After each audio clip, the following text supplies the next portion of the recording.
जय श्री कृष्ण मित्रों। क्या आपकी संतति आपके बुढ़ापे का सहारा बनेगी?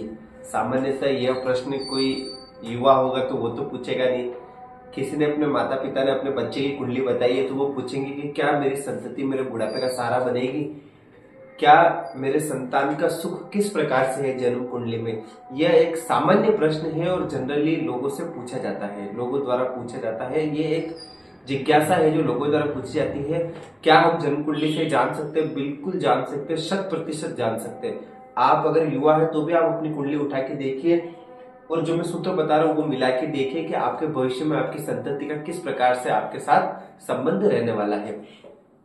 मित्रों देखो, जन्म ये मैंने काल पुरुष की कुंडली बनाई है, इसका मैं जो बताऊंगा उससे कोई संबंध नहीं है। ये एक सामान्य काल पुरुष की कुंडली है। अगर मित्रों ये पंचम भाव आपके संतान का है, ध्यान से सुनिए, पंचम भाव आपके संतान का है, ये लग्न है, ये आप स्वयं हो, ठीक है। सप्तम भाव आपकी पत्नी का है। ये तीन मुख्य भाव है, ठीक है मित्रों। और भी मुख्य भाव है, एकादश भाव, ये भी मुख्य भाव है। मुख्य क्यों है? क्योंकि यहाँ पे जो भी ग्रह बैठेंगे वो पंचम पे दृष्टि डालेंगे और यही वह भाव है जो डिसाइड करेगा कि आपकी क्या स्थिति रहने वाली है संतान की, ठीक है मित्रों। सीधे मुख्य विषय पर आता हूं, ज्यादा समय व्यर्थ न करते हुए। पंचम का स्वामी यदि छठे भाव में जाकर के बैठ जाए, पंचम का स्वामी यदि आठवें भाव में जाकर के बैठ जाए, पंचम का स्वामी यदि 12वें भाव में जाकर के बैठ जाए, तो आप मान करके चलिए कि आपको आपकी संतति से कष्ट मिलने वाला है और कष्ट मिलेगा मिलेगा। क्यों मिलेगा? क्योंकि पंचम का स्वामी यदि छठे भाव में जाकर के बैठ जाए तो आपकी संतति रुग्ण रहने वाली है, रोग से आप परेशान होने वाले, आपकी संतति आपको कष्ट देने वाली है। उसके क्रियाकलाप ऐसे होंगे, लड़ाई झगड़ा करना, ये वो कुछ भी ऐसे काम करना जिससे आपकी संतति आपको परेशान करेगी।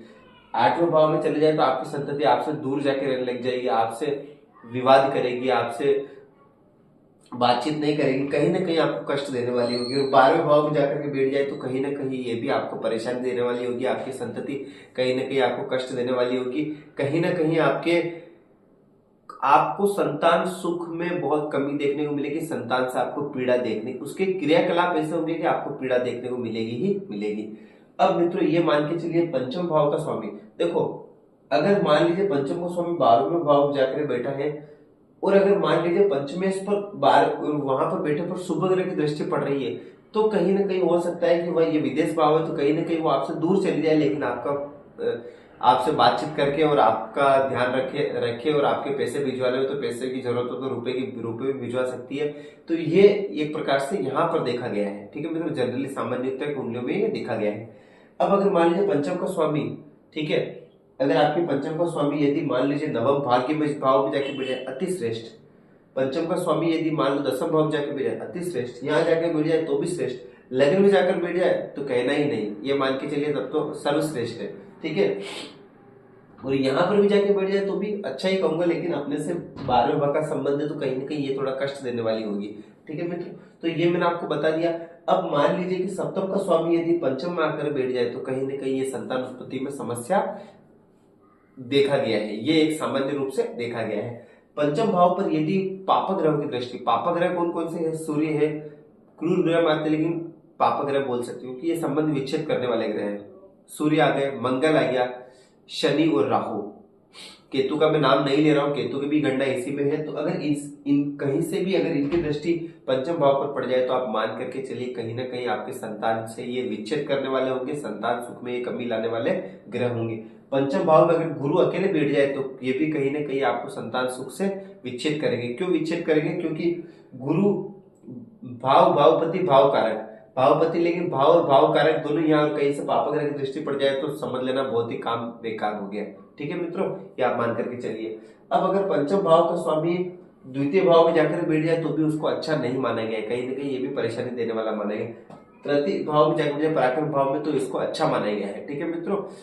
ये मैं आपको बताता हूँ। अब इस पर अगर शुभ ग्रह की दृष्टि पड़ जाए पंचम पर, जैसे देव गुरु बृहस्पति की दृष्टि पड़ जाए, शुक्र की दृष्टि पड़ जाए, अकेले बुध की दृष्टि पड़ जाए या पक्ष बल से बलवान चंद्रमा की दृष्टि पड़ जाए तो कहीं ना कहीं आपकी संतति श्रेष्ठ रहने वाली है, आपका साथ देने वाली है और जैसा आप कहोगे बिल्कुल वैसे आपका शब्दों का पालन करने वाली होगी, ठीक है मित्रों। ये मैंने आपको बता दिया। अब अगर मान लीजिए बहुत समय ये प्रश्न होता है कि क्या मेरे कन्या संतति होगी, क्या मेरे पुत्र संतति होगी। एक चीज और मैं बताया था, कन्या संतति, चलो कन्या संतति पुत्र संतति की बात करो। यदि पंचम भाव पर पड़ने वाले ग्रहों की दृष्टि पर यह निर्भर करता है, और पंचम भाव में विराजमान ग्रहों से ही निर्भर करता है कि आपके पुत्र संतति होगी कन्या संतति। जैसे कन्या संतति के लिए अगर मान लीजिए कि यहाँ पर चंद्रमा विराजमान हो, चंद्रमा की दृष्टि हो, बुध की दृष्टि हो, बुध विराजमान हो, अथवा चंद्रमा बुध अथवा शुक्र की दृष्टि अथवा शुक्र विराजमान, तो कन्या संतति सामान्य तौर पर देखी गई है। ठीक है, यही अगर गुरु सूर्य या मंगल की दृष्टि हो तो पुत्र संतति देखी गई है। पुरुष कारक ग्रह है तो ये प्रभाव देखा गया है। ठीक है मित्रों, अब मान लीजिए कि आपकी जन्म कुंडली में ये चीज तो मैंने बता दी है कि सप्तम पंचम पर क्या बोलते हैं, पंचम का स्वामी यहाँ जाके बैठ जाए, यहाँ जाके बैठ जाए, और लग्न में जाके बैठ जाए, ये मैंने बता दिया है। तो मित्रों ये जो टोटल में बात थी ये मैंने आपको बता दी है। दूसरा ये है कि कहीं ना कहीं आप ये देखिए कि पहली बात तो ये तो मैंने संतान भाव के बारे में बता दिया। अब मान लीजिए कि किसी की संतान उत्पत्ति में समस्या हो रही है या संतान कैसी होगी, तो देखो पुरुष के अंदर शुक्र को देखा जाता है। शुक्र बल का कारक है, शुक्र पुरुषत्व वीर्य का कारक है। ठीक है मित्रों, तो शुक्र बलवान होना चाहिए पुरुष के अंदर, सूर्य भी बलवान होना चाहिए। ठीक है मित्रों, और कहीं ना कहीं देवगुरु बृहस्पति भी बलवान होना चाहिए, लेकिन मूल रूप से सूर्य और शुक्र बलवान होना चाहिए। और स्त्री के अंदर चंद्रमा एवं मंगल बलवान होना चाहिए। अब मान लीजिए किसी पुरुष की कुंडली में शुक्र कमजोर है, लेकिन अगर स्त्री की कुंडली में मंगल और चंद्रमा बलवान है तो 100% संतति होगी, कोई दिक्कत नहीं है। थोड़ा शुक्र कमजोर होने से थोड़ा संतति कमजोर हो सकती है, वो एक अलग बात है। या फिर स्त्री की कुंडली में चंद्रमा या मंगल कमजोर है लेकिन पुरुष की कुंडली में शुक्र बलवान है तो 100% 100% संतति होगी, ऐसी कोई दिक्कत नहीं है। तो ये मैंने आपको जन्म कुंडली के संतति के बारे में बता दिया। आप भी अपनी कुंडली खोलिए और देखिए कि मैंने जो बातें बताई है उनमें से कौन कौन सी बातें आपके मिल रही है। इस प्रकार से ही निर्भर होता है कि संतति आपके बुढ़ापे का सहारा बनेगी या नहीं बनेगी। वीडियो देखते रहिए, देखने के लिए बहुत बहुत धन्यवाद। जय श्री कृष्ण।